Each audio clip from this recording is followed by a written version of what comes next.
years working on YouTube analytics, and my job was really to help creators understand their video performance. Today, I wanted to share a presentation that I normally give at conferences that helps explain how the recommendation system works and what factors influence how many impressions your videos receive. So I hope it's helpful. Let's get into it. Okay, so in this section, we're going to cover, in general, how the recommendation system works and what it's designed to do. If you learn anything from this presentation, I hope it's that you do not need to be an expert in algorithms or analytics to be successful on YouTube. You just need to understand your audience. So to start, let's talk about the goals of the recommendation system. Those have always remained the same. The algorithm is designed to do two things: match viewers with videos they're most likely to watch and enjoy, and then hopefully recommend videos that make them happy. So we really maximize long-term satisfaction. So viewers keep coming back to YouTube because they know that they'll find videos that they'll like there. Now, although our goals have always been the same, what we optimize for has changed over time. If we go back to 2011, we were optimizing for clicks and views. And this was not unique to YouTube. I think many platforms started recommending videos that people were just likely to click into. But that's not that great of a metric because it may indirectly incentivize clickbaity or sensational titles or thumbnails that get people in to watch a video, but it doesn't make them very satisfied or happy. And we received a lot of viewer feedback in and around the 2011 time period that a lot of the viewers' homepages or recommendations were these sensational or off-putting videos. And so to help correct for that, we moved towards watch time. And how much time somebody spends watching a video or a channel is much more indicative of the quality of the content, because if you spend more time watching something, it is more likely that you're going to be interested in it. But watch time is not a perfect metric either. So I'm sure you've all spent time maybe binging through a series that you watched hours of, but you still didn't feel that good afterwards. And so what we wanted to identify is, how do we define quality or valued watch time? And so what we wanted to optimize more towards is satisfaction. And the way we do that is directly asking viewers about what videos they like and enjoy through surveys, and then actually optimizing for what they like. And not only is satisfaction important, but we've also added more and more responsibility objectives, because especially in spaces like news or medical information, it's really important that we raise authoritative voices and content and reduce the spread of any borderline violative content that could harm viewers or contribute to the spread of misinformation. So if you fast forward to today, what we actually optimize for in discovery is much more satisfaction related goals, like what videos do viewers not only watch, but make them happy, as well as making sure that we're doing it responsibly. Okay, so if I just spoke all the time about satisfaction, you're like, well, how do you actually measure satisfaction? We serve out millions of surveys per month to viewers. Now, they're not served on every single video. The viewers don't fill this out for every video they watch. We don't want to overwhelm viewers with surveys. But we use this data to train prediction models to identify which videos are highly satisfying. So an individual viewer may only receive one or two of these surveys per month. But the main point you need to understand is that we no longer consider all watch time on YouTube to be equal. We really focus on satisfaction. Surveys are one of the most important pieces of data that we use to train this. We don't yet share this data with creators today because we often don't have enough significant data on an individual video for you to really make significant conclusions around it. So sometimes an individual video might only receive 5 responses. Now that information is valuable to us because we can still train our prediction models and be like, okay, identify stuff that's satisfying in general. But for an individual creator, sometimes that's not enough data to act on. We are looking at adding more satisfaction data and externalizing it to creators. So it is something we're working on. But surveys aren't the only piece of data that we look at for satisfaction. So in addition to that, we also use signals from viewers like not interested feedback. So when videos are recommended to viewers on the homepage or suggested, do they click not interested? We also use signals like likes and dislikes and shares to determine whether a video is satisfying. Throughout this presentation, I'm going to use the word recommended or recommendations a lot, and I wanted to clarify what I mean when I say that.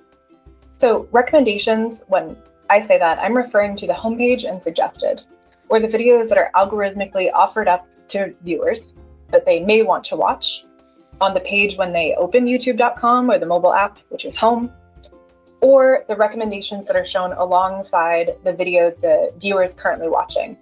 So that's what suggested is. So suggested on desktop is like the panel on the side, or the videos beneath the one you're watching on mobile.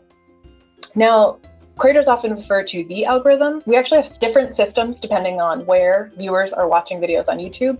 Like the homepage offers up a broad array of videos when you visit youtube.com, and it uses similar signals as suggested, but they are designed to do slightly different things. So the algorithm is a bit of a misnomer because we actually have multiple systems that are designed to do different things, depending on if the viewer is on home, suggested, or search. But when I say recommendations, I'm talking about home and suggested. This is how the majority of viewers watch and discover videos on YouTube. So it's likely that these are the top traffic sources for your channel, but that's of course not always the case. A lot of creators ask, how do I optimize my content so I get more views from home or suggested? And the difficult answer is you can't. You can't optimize for a traffic source. You can only optimize for people or viewers. But I will describe how they work and some general things you can do to optimize to build an audience.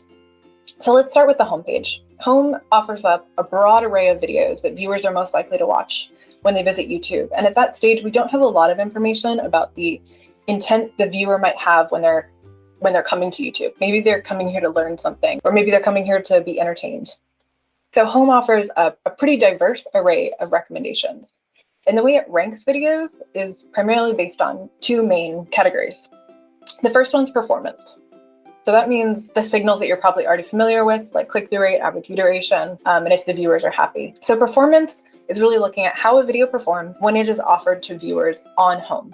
So in the context it's shown. So the homepage is really learning from when videos are recommended to viewers on home, what do they do with it? Do they click to watch? Do they click not interested? Do they ignore it and click something else? In addition to that, we have personalization. So if we only use performance, like click-through rate and average view duration to inform which recommendations were good for viewers, YouTube would just be like a giant explore or like trending tab, which is not the case. It's all personalized for the viewer's own interest.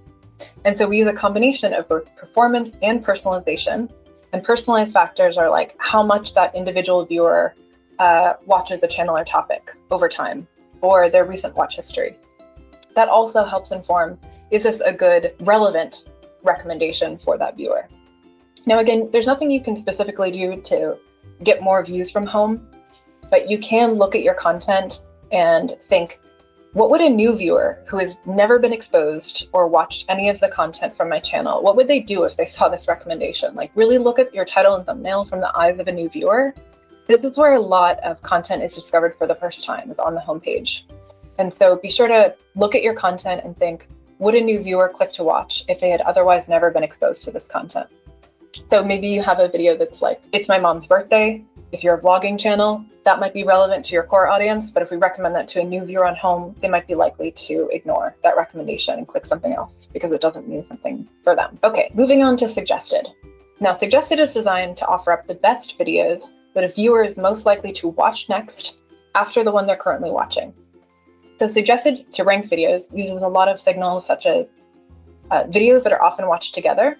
This helps us identify videos that you might not have seen that are relevant to your interests, topically related videos, but also they're not just videos that are relevant to the one you're currently watching, they're also based on your past watch history. They're both personalized and a little bit more related. And suggested, the recommendations are usually a little bit narrowed down compared to the homepage because we already have an idea of what kind of session the viewer is having at that point. Again, can't optimize for suggested, but you can optimize to keep people watching your channel. The most effective thing that I've seen creators do is, of course, develop series or topically related videos. Those videos are more likely to be recommended together because people are more likely to watch them in the same session. So you can imagine if I'm watching a video about antique music boxes, I'm more likely to get more music box videos in the panel on the side or in suggested. So if you develop a series that is really consistent or has commonalities between the content, it is more likely to be recommended together. Viewers are more likely to watch them one after another. And so series is one effective way to keep people watching. Having a consistent title and thumbnail style is another. So you can imagine when a viewer is looking at everything that they could choose to watch next, there are a lot of options there. And if you have really strong, identifiable branding that's consistent, it's really easy to pick out which videos are from your channel, and it just makes that decision all the quicker for viewers. And of course, there's other stuff you can do. You can do call to actions to watch more. If you liked this video, I think you'd be interested in another one on my channel. And we have playlists and end screens, and those work too. Okay, Another question I often get from creators is, should I worry or be concerned about if a video has more or fewer views from a specific traffic source? And I wanted to reassure creators that this is completely normal. Viewers discover videos in different ways, and that's expected. So for example, learning or how-to videos, they often get more views from search because that's how viewers try and find learning videos. Like, we don't know to recommend a video to them when they visit YouTube because we don't have any signals at that point that they are there on YouTube to learn how to build a workbench. So how-to content often gets more views from search. Music, on the other hand, often gets more views from playlists or mixes, because that's how people listen to music on YouTube, is often through autoplay or playlists. News content often gets more views from the homepage because we have a breaking news shelf there. And that's how a lot of viewers who are interested in news discover content.